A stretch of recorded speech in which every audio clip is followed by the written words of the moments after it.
One of the how-to questions that we are asked the most is, how do you fix the latches for the cabinets on the Roadtrek? Those latches tend to stick, sometimes they break.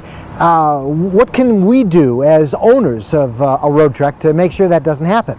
Well, here at the Roadtrek factory in Kitchener, Ontario, guess who we ran into? CampSkunk. We're with CampSkunk.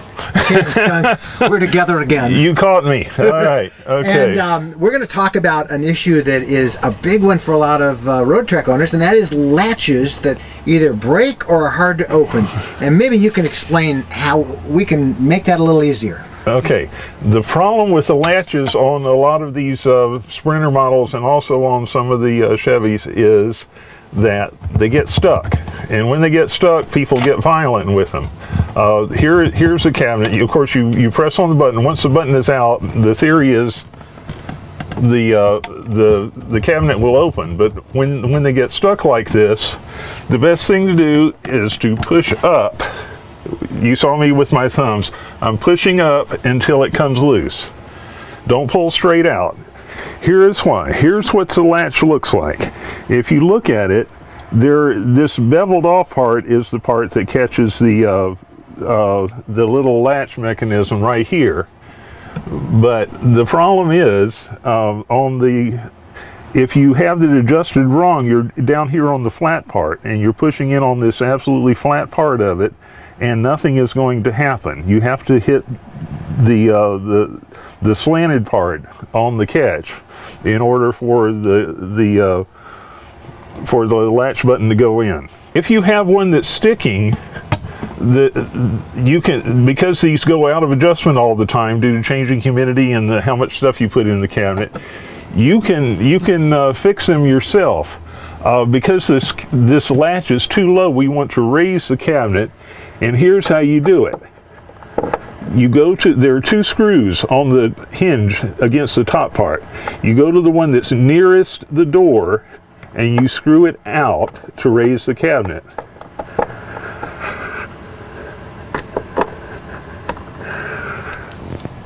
Okay.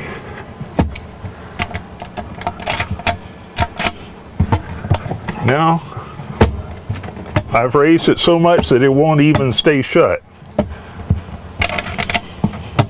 So I need to bring it back down, but not too much.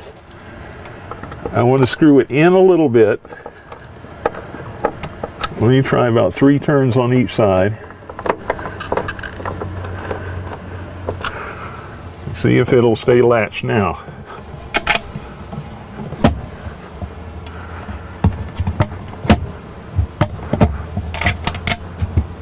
There. Now it'll stay latched when the button is in.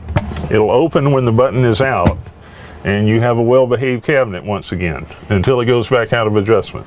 So the idea is you don't have to get a new latch, you just have to do some simple adjustments. Yes, you adjust it so that it's only down far enough to stay latched when the button is in. Now, of course, if you push the button in and slam it, you're going to break this thing off, because look here. This button goes up and down. As you shut the cabinet, this little spring-loaded thing, if you're out here on the slanted part, it'll shut the cabinet. If you press the button in, this is now locked, and you will break this right off if you slam the cabinet. I've done that. Yeah. Several times. Yeah.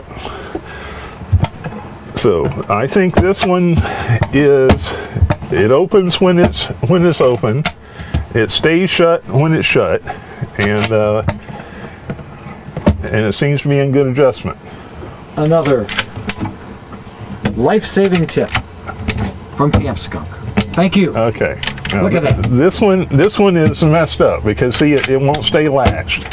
So what we'd have to do is bring this one down. In order to bring it down, you screw it in. Let me try a couple turns at each end.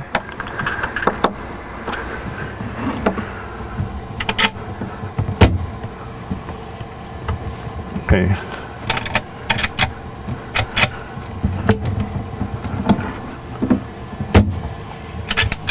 Fixed. Fixed. Nope, it's still a little bit too loose. Notice it'll open when when the button is in. So I need to bring it down a little bit more. And you can see the cabinet door actually drop a little bit when you do that. Aha! Okay, this one will stay latched, hopefully, and will also open. So, no. That's good, yeah. So, the reason these latches stick like that is because of the stuff that we put in there. The stuff that pushes against it, perhaps the way the vehicle is parked.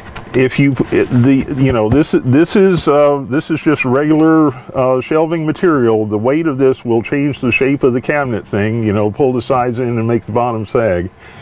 So these things are constantly moving around as you drive, and as you go from one place to another. And if you get them so that you would bring it down, use the screws, raise the door up by backing the screw out until it won't latch anymore, and then lower it gradually until it will latch and stay latched when the button is in, and you'll have the best adjustment on it. Well, there you go. How-to advice from CampSkunk, direct from the Roadtrek factory. I'm Mike Wendland, road trekking across North America.